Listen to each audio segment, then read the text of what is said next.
যখন আপনি একদম বাড়িতে উৎসব করছেন তখনও আপনার নেগেটিভ চিন্তা আসছে। এটা আমাদের সহজাত প্রবৃত্তি। কারণগুলো আমি বললাম। তাহলে আপনাকে ফিয়ার কন্ট্রোল করতে হবে, আপনাকে আপনার মনকে ট্রেন করতে হবে। আমাদের মন কিরকম দেখুন, আমি আগে বলেছি আমরা পাস্টে থাকি, আমরা ফিউচারে থাকি, আমরা প্রেজেন্টে থাকি। শরীর আর মনকে একসাথে বাঁধুন। যা করবেন, যে কোনো কাজ করবেন, নিজেকে প্রশ্ন করুন আমার মনটা এখানে আছে তো, না অন্য কোথাও পালিয়ে গেছে। যখন দেখবেন আপনার শরীর এবং মন একই জায়গায় আছে, দেখবেন আপনি ইমোশনটাকে কন্ট্রোল করতে পারছেন।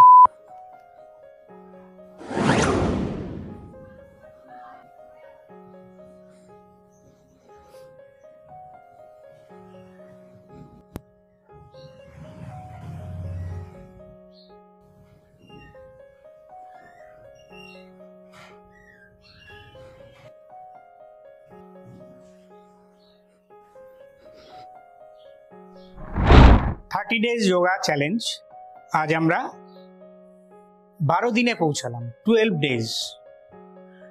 আপনারা যারা আমার ভিডিওগুলো দেখছেন তাদেরকে আমি অনেক ধন্যবাদ জানাই। ভিডিওটা শেষ পর্যন্ত দেখবেন। আমি কমল সরকার, মত বিনিময় যোগা চ্যানেলে আপনাদের সকলকে জানাই স্বাগত। আমার আজকের বিষয় how to maintain your emotional balance. চলুন আমি একদম টপিকসে আসি। শুরুতে আপনারা শীর্ষাসন দেখেছেন। আমাদের এই ইমোশনটাকে কন্ট্রোল করতে না পারলে আমাদের জীবনে না আছে প্রগতি, না আছে এগিয়ে যাওয়া। প্রথম যেটা বলব সেটা হচ্ছে আমাদের যে মানসিক স্থিতি, সেই মানসিক স্থিতিই আমাদের ইমোশনাল ব্যালেন্সকে নিয়ন্ত্রণ করে। কখনো দেখেছেন আপনার মন একদম নিরাসক্ত, কিচ্ছু নেই, মনের মধ্যে খালি মন নেই? তাহলে প্রথম যেখানে অ্যাটাক করতে হবে আমাদের যোগ প্রাণায়ামের মাধ্যমে, সেটা হচ্ছে মনকে।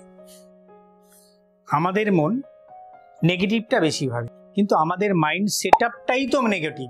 কিরকম?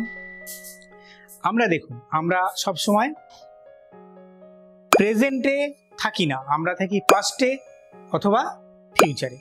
আপনি বসে আছেন, আপনি ভাবছেন আপনার সেই অতীত দিনের কথা। সারাদিনে আপনি নিজের মনকে ফোকাস করুন, ফোকাস করে দেখুন আপনার অতীতে কি হয়েছে। প্রতিটি ঘটনা আপনার মনের মধ্যে চলছে। আর অতীত যখন স্টপ হচ্ছে তখন ভবিষ্যতে আপনি কি করবেন, কাল কি করবেন, পরশু কি করবেন, আপনি কবে জমি কিনবেন, আপনি কবে বাড়ি করবেন, আপনি কবে কোথায় যাবেন, আপনার কি করে প্রোগ্রেস হবে, উন্নতি হবে। হয় আমরা অতীতে যাচ্ছি, নয় আমরা ভবিষ্যতে যাচ্ছি। বর্তমানে আমরা থাকি না, প্রেজেন্টে আমরা থাকি না। যোগাতে কি বলা হচ্ছে? Stay at present. আমরা কি করি? কপালভাতি করি। কেন? না, আমাদের মনকে কন্ট্রোল করার জন্য। আমরা ভস্ত্রিকা করি আমাদের মনটাকে কন্ট্রোল করার জন্য। আপনি দেখুন সারাদিন আপনি যা করছেন, কোন কোন কাজের সাথে আপনার শরীর আর মন একই সাথে আছে আপনি বলুন তো। ভেবে দেখুন, এখন আপনি ভিডিও দেখছেন, আপনার শরীর তো আছে, মন ঠিক একজ্যাক্ট কোথায় আছে খুঁজুন তো। মনের অনুসন্ধান করতে হবে, মনের অনুসন্ধান দরকার। কারণ কখন আপনার শরীর একা বসে আছে, মন কোথায় চলে গেছে। তাহলে কি করব? আমাদের ইমোশনাল ব্যালেন্সকে নিয়ন্ত্রণ করতে গেলে মনকে আপনাকে বাঁধতে হবে। কিভাবে বাঁধবেন? সম্পূর্ণ সায়েন্টিফিক। আপনি কপালভাতি করুন, ফোর্সফুলি এক্সহেলেশন, কপালভাতি। এখানে কোনো ব্রিদিং নেওয়ার কোনো প্রশ্ন নেই। জাস্ট ধরুন আপনার নাক দিয়ে, দুটো নাকে একসাথে দুটো পোকা ঢুকে যাচ্ছে। এবার আপনি কি করবেন? আপনার হাত পা শক্ত করে বাঁধা আছে, আপনি you can't move your hands and legs and any part of your body, you can't move. Then কি করবেন? আপনার দুটো নাক দিয়ে দুটো পোকা ঢুকে যাচ্ছে, আপনি সিম্পল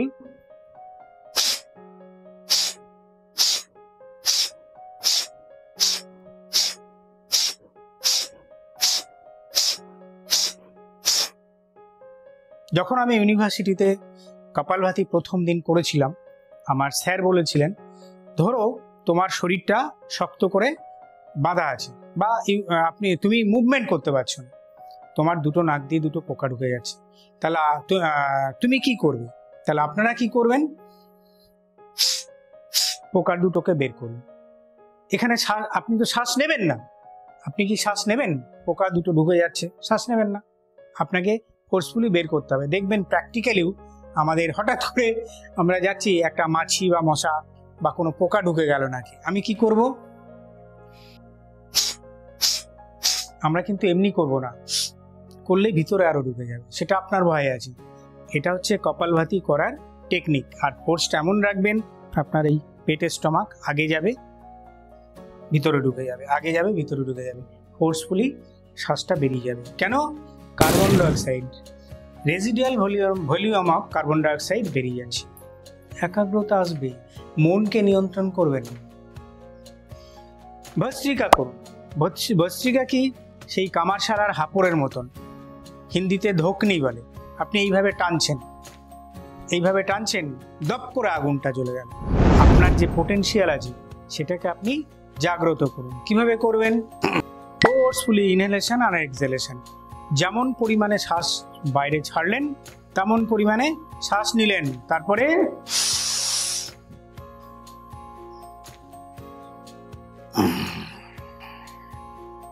অসম্ভব আনন্দ, মন শান্ত হয়ে গেছে, শরীর শীতল হয়ে গেছে। আমি ফিল করছি, আই ক্যান ফিল ইট। আপনি করুন, আপনি অনুভব করবেন। আপনারা আমাকে দেখে করবেন, কিন্তু আমাকে অনুকরণ করবেন না। কেন? আপনার শরীর আপনার শরীর, প্রত্যেকটা মানুষের শারীরিক কন্ডিশন আলাদা, প্রত্যেকটা মানুষের আপনার রোগ ব্যাধি বা লাইফস্টাইল আলাদা। আপনি কিন্তু এত ফোর্সে করবেন না। আপনি কি করবেন? আপনার নিজে যতটুকু পারবেন, যতটুকু আপনার সাধ্য আছে সেই সাধ্যের মধ্যে করবেন। নাহলে কিন্তু একটা ড্রাউজি ফিলিংস হতে পারে, নানান রকম সমস্যা হতে পারে। আপনি ধীরে ধীরে প্র্যাকটিস করতে করতে এই জায়গাটায় আসবেন। আর যারা অভ্যস্ত তারা করুন। কপালভাতি যাদের ব্যাক পেন আছে বা কিডনি সমস্যা আছে তারা করবেন না, হাই প্রেশার আছে তারা করবেন না। এইগুলো কিন্তু একটু মেনটেন করতে হবে, কিন্তু সবাই তো রোগী নয়। যারা নিয়মিত অভ্যাস করছেন একটা সময় দেখবেন আপনার সব কিছু কেটে গেছে। তাহলে ইমোশনাল ব্যালেন্সকে কন্ট্রোল করতে গেলে আমি প্রথমেই দেখেছেন শীর্ষাসনে ছিলাম। শীর্ষাসন সবাই পারবেন না, সেই একই প্রশ্ন আসছে। যাদের নানান রকম সমস্যা আছে তারা করতে পারবেন না, একটু এজেড পার্সন করতে পারবেন না। 24 ঘন্টায় একটা সময় ঠিক করুন, 1 ঘন্টা আপনি মৌন ব্রত ধারণ করুন। আপনি জানবেন আপনার দিনচর্যায় লেখা আছে আমি প্রত্যেক দিন এই সময় থেকে এই সময় আমি মৌনতা অবলম্বন করি, মৌন ব্রত ধারণ করি। দেখবেন যখনই আপনার মুখ কথা বলবে না তখন আপনার মন কথা বলবে, আপনার মন অ্যাক্টিভ হয়ে যাবে। আপনি সহজেই মনের ভিতরটা দেখতে পাবেন। মনকে নিয়ন্ত্রণ করতে গেলে আমাদের এই নেগেটিভ মানসিকতা দূর করতে হবে। নেগেটিভ মানসিকতা আমাদের জন্ম থেকে, জ্ঞান হওয়ার পর থেকেই আমরা নেগেটিভ। কেন? কারণ আমাদের জীবন অনিশ্চিত, আমাদের জীবনে মৃত্যু আছে। আমরা এই অনিশ্চয়তা থেকেই আমাদের ভয়ের সৃষ্টি। ফিয়ার একটা ফ্যাক্টর, আনসার্টেনিটি এটা একটা ফ্যাক্টর, আর আপনার ইগো একটা ফ্যাক্টর। আপনার খুব আনন্দের দিনেও আপনার নেগেটিভ চিন্তা আসছে, যখন আপনি একদম বাড়িতে উৎসব করছেন তখনও আপনার নেগেটিভ চিন্তা আসছে। এটা আমাদের সহজাত প্রবৃত্তি। কারণগুলো আমি বললাম। তাহলে আপনাকে ফিয়ার কন্ট্রোল করতে হবে, আপনাকে আপনার মনকে ট্রেন করতে হবে। আমাদের মন কীরকম দেখুন, আমি আগে বলেছি আমরা পাস্টে থাকি, আমরা ফিউচারে থাকি, আমরা প্রেজেন্টে থাকি না। শরীর আর মনকে একসাথে বাঁধুন। যা করবেন, যে কোনো কাজ করবেন, নিজেকে প্রশ্ন করুন আমার মনটা এখানে আছে তো, না অন্য কোথাও পালিয়ে গেছে। যখন দেখবেন আপনার শরীর এবং মন একই জায়গায় আছে, দেখবেন আপনি ইমোশনটাকে কন্ট্রোল করতে পারছেন, না হলে পারবেন না। ইমাজিনারি মাইন্ডটাকে দেখবেন লজিক্যালি মাইন্ড দিয়ে শোধন করার চেষ্টা করুন। বাড়ি থেকে বেরিয়ে কোথাও যাচ্ছেন, যাওয়ার আগেই চিন্তা, ট্রেনটা টাইমলি ঢুকবে তো, উঠতে পারবো তো, তারপর আমি যেখানে সিটে বসবো সেখানে আমি ঠিকঠাক বসতে পারবো তো। মানে সবটাই আমাদের ইমাজিনারি। আপনি কল্পনা করে নেগেটিভিটিকে নিজের মনকে ভরবেন না। স্টেশনে যাব, ওখানে যাওয়ার পরে দেখব যে আমি ঠিক করে উঠতে পারছি কিনা, আমি আমার সিটটা ঠিক করে পেলাম কিনা। আমি আগে থেকেই কল্পনা করে, অ্যাজাম্পশন করে আমি আমার মনকে নেগেটিভিটিতে ভরবো কেন? খাদ্যাভ্যাসটাকে ঠিক রাখবেন, ঘুমটা ঠিক রাখবেন। ঘুম গড়বড় হয়ে গেলে কোনো কিছুতেই কিছু হবে না। একটা লাইফস্টাইল ঠিক রাখবেন, দেখবেন আপনার ইমোশনাল ব্যালেন্স আপনি করতেই পারছেন। ভয় দূর করুন, ইগো চেষ্টা করুন কন্ট্রোলে রাখার। জীবনে কিছুই হারানোর নেই, কারণ আমরা খালি হাতে এসছিলাম, খালি হাতে চলে যাব। হারানোর ভয় পেয়ে পেয়ে মরার আগেই সব কিছু হারিয়ে ফেলে তো কোনো লাভ নেই। ভিডিওটা কেমন লাগলো আপনারা কমেন্টস বক্সে কমেন্টস লিখে জানাবেন। #30 days yoga challenge এই কথাটা লেখার পরে আপনাদের বক্তব্য জানাবেন। সকলে ভালো থাকুন, সুস্থ থাকুন, আপনার ইমোশনকে নিয়ন্ত্রণ করুন, নিজের বশে করুন। সবাই ভালো থাকবেন, সুস্থ থাকবেন। মত বিনিময় যোগা চ্যানেলের সঙ্গে থাকবেন। নমস্কার।